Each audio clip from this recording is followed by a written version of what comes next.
2024ஆம் ஆண்டு இன்னும் சில தினங்களில் முடிவடைய போது அடுத்ததாக 2025ஆம் ஆண்டும் பெருக இருக்கு. இந்த 2024ஆம் ஆண்டை பொறுத்தவரை சினிமா ஆகட்டும், அரசியல், உலக பொருளாதாரம், இயற்கை சீற்றங்கள் அப்படின்னு பல விஷயங்களை நாம் இழந்திருக்கோம். நிறைய புது விஷயங்களும் கிடச்சிருக்கு. ஆனால் தமிழ் திரையுலகத்தில் இந்த 2024ஆம் ஆண்டில் நிறைய பிரபலங்களையும் நாம் குறிப்பாக இழந்திருக்கோம். அப்படி இந்த வருடம் நாம் இழந்த சில முக்கியமான பிரபலங்கள் யார் அப்படிங்கிறது தான் இப்போ இந்த வீடியோவில் நாம் பார்க்க போகிறோம்.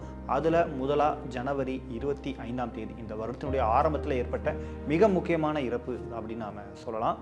இளையராஜா அவர்களுடைய மகளும் யுவன் சங்கர் ராஜா அவர்களுடைய சகோதரியுமான பவதாரணி புற்றுநோயால் ஜனவரி 25ஆம் தேதி காலமாகிறாங்க. இந்த ஒரு செய்தி இசை உலகம் மட்டும் இல்லாமல் தமிழ்நாடு முழுக்க ஒரு மிகப்பெரிய அதிர்வலிகளை ஏற்படுத்துது. காரணம், பவதாரணி அவர்களுடைய பாடலுக்கும் அவங்களுடைய குரலுக்கும் தமிழ்நாடு மட்டும் இல்லாமல் உலகம் முழுக்க மிகப்பெரிய ரசிகர் பட்டாளமே அவங்களுக்கு இருக்காங்க. அது மட்டும் இல்லாமல் இளையராஜா அவர்களுடைய மகள் அப்படிங்கிற ஒரு பெயரும் அவங்களுக்கு இருந்தது. அவங்களுடைய மறைவு தமிழ் சினிமா வட்டாரத்தை மிகப்பெரிய அளவில் சோகத்தில் ஆழ்த்துச்சு. குறிப்பாக அந்த ஒரு சோகத்திலேருந்து இன்னும் இளையராஜா மற்றும் யுவன் சங்கர் ராஜா மீண்டு வரல, அவங்க இன்னும் பவதாரணியை மிஸ் பண்ணிகிட்டு இருக்காங்க அப்படின்னு தான் சொல்லப்படுது. ஸோ அவங்களுடைய இழப்பு இந்த வருடத்துடைய ஆரம்பத்தில் மிக முக்கியமான ஒன்றாக பார்க்கப்பட்டது. அதை தொடர்ந்து பிப்ரவரி 19ஆம் தேதி சின்னத்திரை மற்றும் பெரிய திரையில் காமெடி மற்றும் குணச்சித்திர வேடங்களை நடிச்சிட்டு இருந்த அடடே மனோகர் உடல்நலக் குறைவால் அவரும் காலமானார். அவரும் பல திரைப்படங்கள், முக்கியமாக ரமணி வர்சஸ் ரமணி அப்படின்னு நிறைய திரைப்படங்களில் காமெடி கதாபாத்திரத்திலையும் அவர் நடிச்சிருக்காரு. உடல்நலக் குறைவால் இந்த வருடம் பிப்ரவரி மாதம் 19ஆம் தேதி அவர் காலமாகிறாரு. அதை தொடர்ந்து மார்ச் மாதம் 26ஆம் தேதி விஜய் டிவியில் லுலுசவா நிகழ்ச்சி மூலமாக ஃபேமஸான நடிகர் சேஷு அவர் அது மூலமாக ஃபேமஸ் ஆயிருந்தாலும் சந்தானம் கூட பல படங்களில் நடித்து மிகப்பெரிய காமெடியனாக அவர் வளர்ந்துட்டு வந்துருந்த ஒரு காலகட்டம். குறிப்பாக இந்த வருஷமே அவர் வடக்கப்பட்டி ராமசாமி திரைப்படத்தில் அவருடைய பர்ஃபார்மன்ஸ் பார்க்குற எல்லாருக்குமே பிடிச்சிருந்தது. குறிப்பாக அவர் அந்த பரதநாட்டியம் ஆடக்கூடிய அந்த காட்சியை காட்டும் எல்லாரும் மத்தியிலும் அப்படி ஒரு சிரிப்பை ஏற்படுத்தினவர்.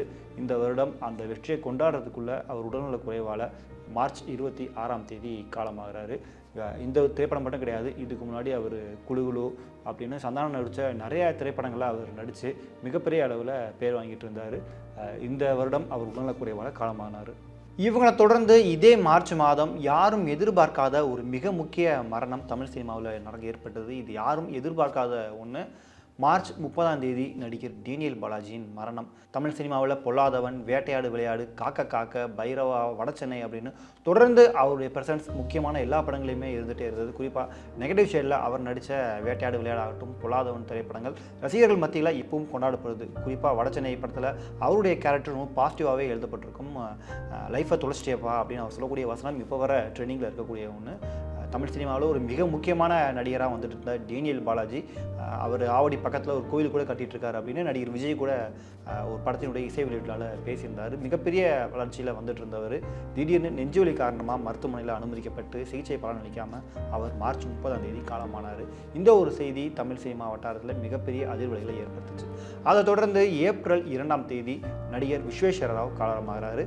நிறைய திரைப்படங்களில் துணை கதாபாத்திரங்களாகவும் காமெடி கேரக்டர்லையும், அது மட்டும் இல்லாமல் குழந்தை நட்சத்திரமாகவே அவர் 150 படத்துக்கு மேலே நடிச்சிருக்காரு. மற்றபடி சின்ன சின்ன கேரக்டரில் ஒரு 350 படங்களுக்கு மேலே நடித்தவர் இந்த வருடம் உடல்நலக் குறைவால் அவரும் காலமாகிறாரு. அவங்கள தொடர்ந்து நடிகர் செவ்வாழை ராசு பருத்தி வீரன் திரைப்படம் நம்ம எல்லாருமே பார்த்துருப்போம். பருத்தி வீரன் திரைப்படத்தில் பொனந்தினி அப்படின்ற ஒரு கேரக்டரில் வந்திருக்கவர் தான் செவ்வாழை ராசு. அந்த படம் மூலமாக அவர் மிகப்பெரிய பிரபலமானார். குறிப்பாக அவருடைய காமெடி படத்தில் மிகப்பெரிய அளவு கொண்டாடப்பட்டது. ரசிகர்களால் மிகப்பெரிய அளவில் அவரும் கொண்டாடப்பட்டார். அதை தொடர்ந்து அவர் நிறைய படங்களையும் நடிச்சிட்டு வந்தார். இந்நிலையில் இந்த வருடம் ஏப்ரல் 16ஆம் தேதி உடல்நலக் குறைவால் அவர் காலமானார். இவங்களை தொடர்ந்து ஜூன் 13ஆம் தேதி நடிகர் பிரதீப் விஜயன் தன்னுடைய ஃப்ளாட்டில் யாரும் இல்லாமல் இறந்து கிடந்தது பலருக்கும் அதிர்ச்சியை ஏற்படுத்துறது. மாரடைப்பு ஏற்பட்டு அவர் வீட்டில் ஹெல்ப்புக்கு யாரும் இல்லாமல் தனியாக இறந்தார் அப்படின்ற தகவல்களும் வெளியானது.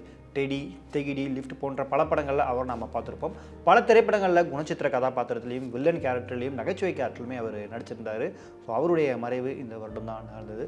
அதை தொடர்ந்து நடிகர் பிஜிலி ரமேஷ் யூடியூப் மூலமாக, அதாவது ஒரு சமூக ஊடகம் மூலமாக மக்கள் மத்தியில் மிகவும் பிரபலமான ஒருத்தர் தான் பிஜிலி ரமேஷ். அது மூலமாகவே அவருக்கு நிறைய பட வாய்ப்புகள் வந்தது. நல்ல நிறைய படங்களில் அவர் நடித்ததை நம்ம பார்த்துருப்போம்.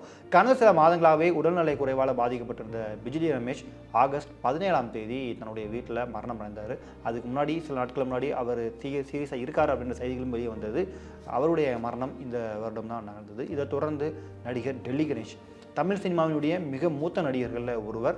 எந்தவிதமான விதமான கேரக்டர் கொடுத்தாலும், அதாவது ஒரு குணச்சித்திர கேரக்டராக நீங்கள் அப்பா கேரக்டர் கொடுத்தாலும் சரி, இல்லது வில்லனாக நீங்கள் பண்ணணும், இல்லது நகைச்சுவை கேரக்டரில் பண்ணணும் அப்படின்னாலும் எந்த ஒரு கதாபாத்திரத்துக்கும் தன்னை முழுமையாக அர்ப்பணித்து பண்ணக்கூடிய ஒரு மிக முக்கியமான கலைஞர் நடிகர் டெல்லி கணேஷ். 400க்கும் மேற்பட்ட திரைப்படங்களில் அவர் நடிச்சிருக்காரு. குறிப்பாக கமல்ஹாசனோட சேர்ந்து நடித்த அவருடைய படங்கள் இப்போ வர கிளாசிக், எல்லாருமே கொண்டாடக்கூடிய ஒரு மிக முக்கிய படமாக இருக்குது. இந்நிலையில் இவருக்கு தன்னுடைய 80வது வயதில் இந்த வருடம் நவம்பர் 10ஆம் தேதி உடல்நலக் குறைவால் தன்னுடைய வீட்டில் அவர் மரணம் அடைந்தார்.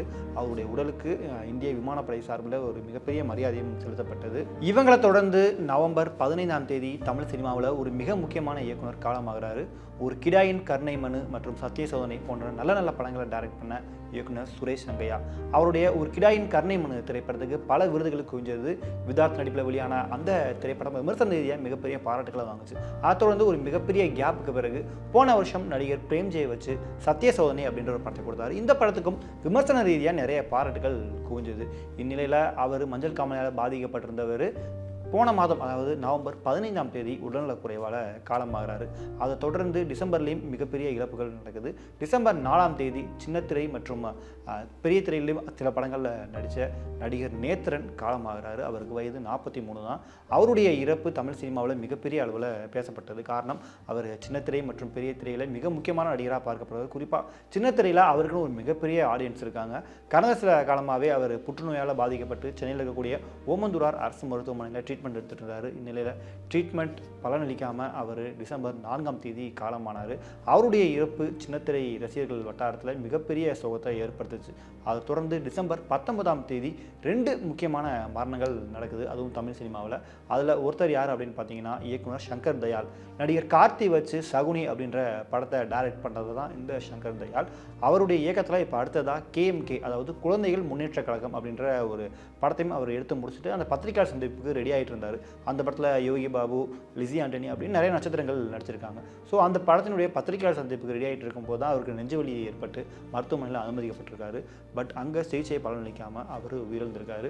இந்த ஒரு சம்பவம் எல்லாருக்குமே ரொம்ப அதிர்ச்சியாக ஏற்படுத்துறதுக்கு, அதுக்கு முன்னாடி வர நல்லா பேசிட்டு இருந்தவர் திடீர்னு இறந்துட்டார் அப்படின்றத யாராலுமே ஏற்றுக்க முடியலை. அதே டிசம்பர் 19ஆம் தேதி தமிழ் சினிமாவில் 25 வருடங்களுக்கு மேலே ஸ்டண்ட் மாஸ்டராக இருந்தவர். அது மட்டும் இல்லாமல் காமெடி நடிகராகவும் குணச்சித்திர நடிகராகவும் பல படங்களை நம்மளை பார்த்து ரசிக்க வச்சவர் கோதண்டராமன். அவரும் உடல்நலக் குறைவால் சென்னையில் காலமானார். குறிப்பாக அவர் ஸ்டண்ட் மாஸ்டராக பல வருடங்கள் பணியாற்றினாலும் கலகலப்பு திரைப்படத்தில் சந்தானத்தோடு சேர்ந்து அவர் பண்ண காமெடியான விஷயங்கள் ரசிகர்கள் மத்தியில் பயங்கரமாக ரீச் ஆச்சு. அந்த திரைப்படம் மூலமாக அவருக்குன்னு ஒரு மிகப்பெரிய பேரும் வாங்கி கொடுத்துச்சு. இந்நிலையில் அவர் உடல்நலக் குறைவால் டிசம்பர் 19ஆம் தேதி காலமானார். இறுதியாக இந்த வருடத்தினுடைய கடைசியில், அதாவது டிசம்பர் 26ஆம் தேதி தமிழ் சினிமாவில் கூடிய ஒரு மிக முக்கியமான இயக்குனர் விஜயகாந்த், பிரபுதேவா, பிரசாந்த் உள்ளிட்ட பல முக்கியமான நடிகர்களை டைரக்ட் பண்ண ஒருத்தர் SD சபா இயக்குனர். அவர் காலமேற்காரு. அவருக்கு வயது 61. நடிகர் விஜயகாந்த் நடித்த பரதன் திரைப்படம் மூலமாக தான் அவர் இயக்குனராக அறிமுகமாகிறார். அந்த பரதன் திரைப்படம் 100 நாட்களை தாண்டி ஓடி மிகப்பெரிய வெற்றி திரைப்படமாக அமைஞ்சது. குறிப்பாக விஜயகாந்த் அவர்களுடைய அந்த ராவுத்தர் தயாரிப்பு நிறுவனம் தான் அந்த படத்தையுமே தயாரிச்சிருந்தாங்க. அந்த திரைப்படம் மூலமாக தான், பரதன் படம் மூலமாக தான் இவர் இயக்குனர் SD சபா இயக்குனராக அறிமுகமாகிறாரு. அதை தொடர்ந்து பிரபுதேவா நடித்த VIP, அதுக்கு பிறகு லிவிங்ஸ்டன் நடித்த சுந்தர புருஷன், அப்புறம் பிரசாந்த் மற்றும் நிறைய நடிகர்களை வச்சு அவர் படம் டைரக்ட் பண்ணுற ஒரு வாய்ப்பு கிடைக்கிது. ஸோ அந்த ஒரு திரைப்படத்தை இயக்குனர் SD சபா டிசம்பர் 26ஆம் தேதி காலமாயிருக்காரு. இப்படி பல முக்கியமான பிரபலங்களுடைய இழப்பு இந்த வருடம் நடந்தது. இதில் யாருடைய இழப்பு பர்சனலாக உங்களுக்கு ரொம்பவும் ஹர்ட்டாக இருந்தது, பாதிச்சது அப்படிங்கிறத நீங்களும் மறக்காமல் கீழே கமெண்ட் பண்ணுங்கள்.